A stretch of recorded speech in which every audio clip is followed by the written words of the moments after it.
नमस्कार दोस्तों, स्वागत है आपका कमोडिटी अपडेट्स में। इस चर्चा में स्वागत है। आज हम चांदी की कीमतों पर बात कर रहे हैं, जिनमें मतलब एक जबरदस्त असाधारण उछाल देखने को मिला है।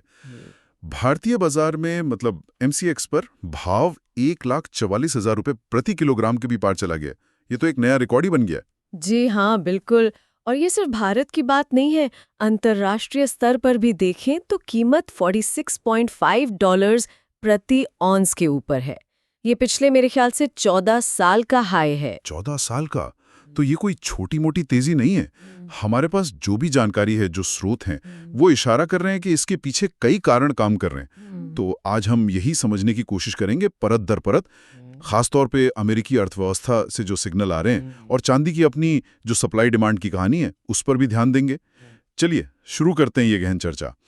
देखिए, पहली बात जो एकदम सामने आ रही है वो है अमेरिकी डॉलर का कमजोर होना, और ऐसे समय पर हो रहा है जब अमेरिका में सरकारी शटडाउन का खतरा भी बढ़ रहा है। तो डॉलर पर दबाव साफ है।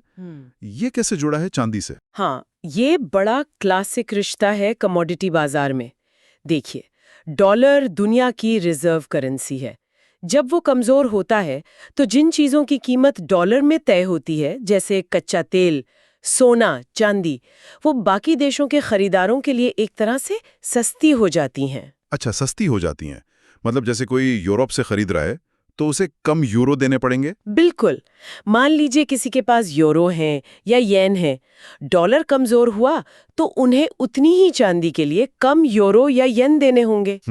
तो इससे क्या होता है कि मांग बढ़ सकती है और कीमतें ऊपर चली जाती हैं। तो ये सिर्फ एक मतलब खरीदने की क्षमता या गणित का मामला है, या इसका कोई और मतलब भी निकलता है? नहीं नहीं, इसका एक गहरा मतलब भी है, खासकर माहौल को देखते हुए।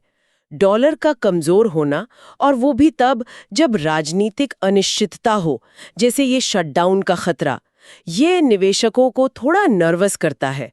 उनको लगता है कि शायद अमेरिकी अर्थव्यवस्था उतनी स्थिर नहीं जितनी वो सोच रहे थे। हाँ, एक चिंता का माहौल बनता है। जी, और ऐसे माहौल में निवेशक क्या करते हैं?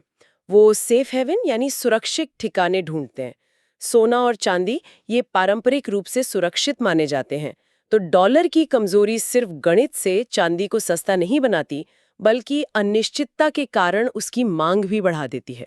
अच्छा, और ये अनिश्चितता सिर्फ शटडाउन तक ही नहीं है, ऐसा लग रहा है।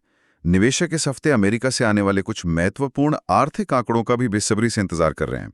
इनसे शायद फेडरल रिजर्व, जो वहां का सेंट्रल बैंक है, उसकी आगे की चाल का कुछ अंदाजा लगेगा। बिल्कुल, सबकी नजरें उन्हीं आंकड़ों पर टिकी हुई हैं। अभी हाल में जो पीसी रिपोर्ट आई थी ना, पर्सनल कंजम्पशन एक्सपेंडिचर वाली, उसने माहौल को और भी इंटरेस्टिंग बना दिया है। ये फेड के लिए महंगाई नापने का सबसे पसंदीदा तरीका है। हाँ, पीसीई को वो काफी मानते हैं। जी, तो रिपोर्ट ने दिखाया कि महंगाई का जो कोर प्रेशर है, कोर पीसीई, उसमें थोड़ी नरमी है, या कह लें कि वो स्थिर सा बना हुआ है। अच्छा, महंगाई का स्थिर होना ये फेडरल रिजर्व के लिए क्या संकेत देता है, खासकर ब्याज दरों को लेकर? देखिए, फेड पिछले कुछ वक्त से ऊंची ब्याज दरों से महंगाई को कंट्रोल करने की कोशिश कर रहा है। अब अगर महंगाई स्टेबल दिखती है या कम होने के संकेत देती है, तो फेड को थोड़ी सांस लेने की जगह मिलती है। इससे बाजार में ये उम्मीद बढ़ जाती है कि भाई शायद अब फेड ब्याज दरें बढ़ाने का सिलसिला रोकेगा, हो सकता है कटौती भी कर दे। कटौती की उम्मीद? हाँ, क्योंकि अगर महंगाई का डर कम हो रहा है तो फिर अर्थव्यवस्था को सपोर्ट करने के लिए दरों में कटौती का रास्ता खुल सकता है। और बाजार इस उम्मीद को मतलब कितना सीरियसली ले रहा है? कितनी संभावना लग रही है रेट कट की? बहुत ज्यादा। अगर आप बाजार के अनुमान देखें जो फेड फंड फ्यूचर से पता चलते हैं, तो तस्वीर काफी साफ है। बाजार मानकर चल रहा है कि अगले महीने यानी अक्टूबर 2025 में रेट कट की संभावना लगभग 90% है। 90%? ये तो बहुत मजबूत संकेत है। जी हाँ, और इतना ही नहीं, दिसंबर 2025 में एक और कटौती, उसकी संभावना भी करीब 65% देखी जा रही है। तो मतलब बाजार लगभग पक्का मान चुका है कि आने वाले कुछ महीनों में ब्याज दरें कम होंगी। तो ये जो ब्याज दरों में कटौती की इतनी मजबूत उम्मीद है, ये चांदी जैसी चीजों के लिए अच्छी खबर क्यों मानी जाती है? सीधा कनेक्शन क्या है? इसका कनेक्शन है अपॉर्चुनिटी कॉस्ट से, यानी अवसर लागत। देखिए, चांदी हो या सोना, इन पर अपने आप में कोई ब्याज या इनकम तो मिलती नहीं है। हाँ, ये तो बस रखे रहते हैं। बिल्कुल। तो जब ब्याज दरें ऊंची होती हैं तब सरकारी बॉन्ड या बैंक डिपॉजिट में पैसा रखना ज्यादा फायदेमंद लगता है, क्योंकि वहां गारंटीड रिटर्न मिल रहा है। ऐसे में सोना चांदी रखने की एक लागत होती है, वो ब्याज जो आप कहीं और कमा सकते थे पर नहीं कमा रहे। हाँ, समझ गया। से जिन पर ब्याज नहीं मिलता वो तुलना में ज्यादा आकर्षक लगने लगते हैं। उन्हें रखने की अवसर लागत कम हो जाती है। अच्छा। निवेशक सोचते हैं कि भाई जब कहीं और ज्यादा रिटर्न है ही नहीं तो क्यों ना पैसा इन कीमती धातुओं में लगा दें जो सुरक्षित भी मानी जाती हैं। इसलिए रेट कट की उम्मीद चांदी में निवेश को बढ़ाती है और कीमतें ऊपर जाती हैं। ये दिलचस्प है कि कैसे सिर्फ उम्मीदें ही, मौद्रिक नीति की उम्मीदें ही कीमती धातुओं के आकर्षण को बदल सकती हैं। हमने डॉलर की बात की, फेड की नरमी की उम्मीदों की बात की, लेकिन एक और बहुत अहम बात है जिस पर हमारे स्रोत जोर दे रहे हैं, वो है चांदी की अपनी सप्लाई और डिमांड की कहानी। कहा जा रहा है कि वहां एक बड़ा असंतुलन है, एक गड़बड़ है। हाँ, और ये शायद इस पूरी कहानी का सबसे, आप कह सकते हैं, ठोस बुनियादी हिस्सा है। क्योंकि देखिए, आर्थिक फैक्टर तो बदलते रहते हैं, लेकिन किसी चीज की फिजिकल सप्लाई और डिमांड का जो समीकरण है वो कीमतों पर लंबा असर डालता है। और यहाँ पर सिल्वर इंस्टीट्यूट के आंकड़े बहुत जरूरी हैं। ये एक जानी मानी संस्था है जो इस इंडस्ट्री पे नजर रखती है। अच्छा, सिल्वर इंस्टीट्यूट। हाँ। क्या कह रहे हैं उनके आंकड़े? उनका अनुमान है कि साल 2025 जो है ये लगातार 5वां साल होगा जब चांदी का बाजार घाटे में रहेगा। लगातार 5वां साल? जी हाँ, मतलब दुनिया भर में जितनी चांदी की मांग होगी उतनी सप्लाई खनन और रिसाइकलिंग से नहीं आ पाएगी। ये कोई छोटी बात नहीं है। लगातार 5 साल का घाटा एक गहरे स्ट्रक्चरल प्रॉब्लम की तरफ इशारा करता है। 5 साल? और ये घाटा कितना बड़ा हो सकता है, कोई अंदाजा है? सिल्वर इंस्टीट्यूट का अनुमान है कि 2025 में ये घाटा 100 मिलियन आउंस से भी ज्यादा हो सकता है। 100 मिलियन आउंस? जी। इसको अगर आप टोटल माइनिंग प्रोडक्शन के संदर्भ में देखें तो ये काफी बड़ा हिस्सा है। इसका सीधा मतलब है कि मांग पूरी करने के लिए बाजार को जो पहले से जमा स्टॉक है, इन्वेंट्री है, उस पर निर्भर रहना पड़ेगा, वो निकालना पड़ेगा। 100 मिलियन आउंस से ज्यादा का घाटा।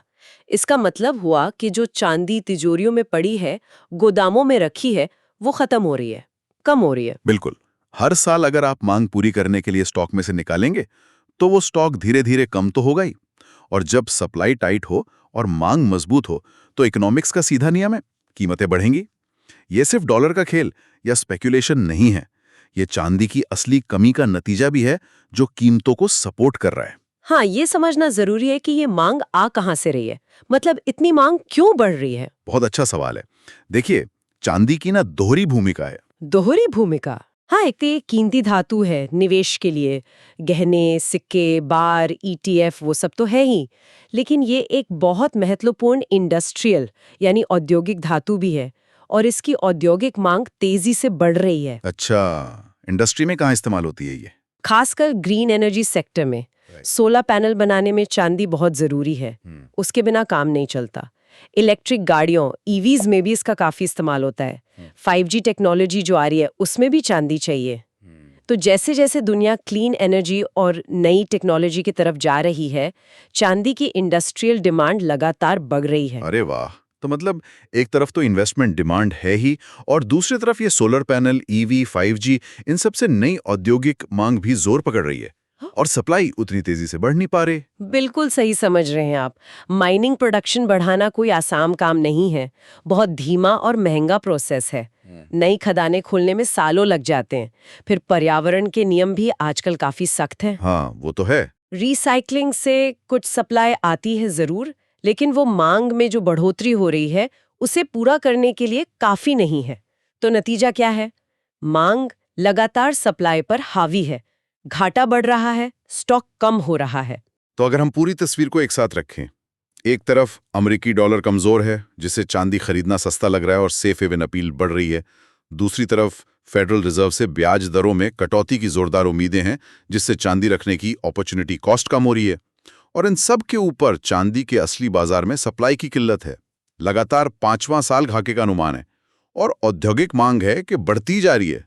ये तो सच में चांदी के लिए मतलब परफेक्ट स्टॉर्म जैसा माहौल लग रहा है। हाँ, ये शब्द यहाँ बिल्कुल सही बैठता है। कई अलग अलग फैक्टर एक ही समय पर एक ही दिशा में काम कर रहे हैं, सब मिलकर चांदी की कीमतों को ऊपर धकेल रहे हैं।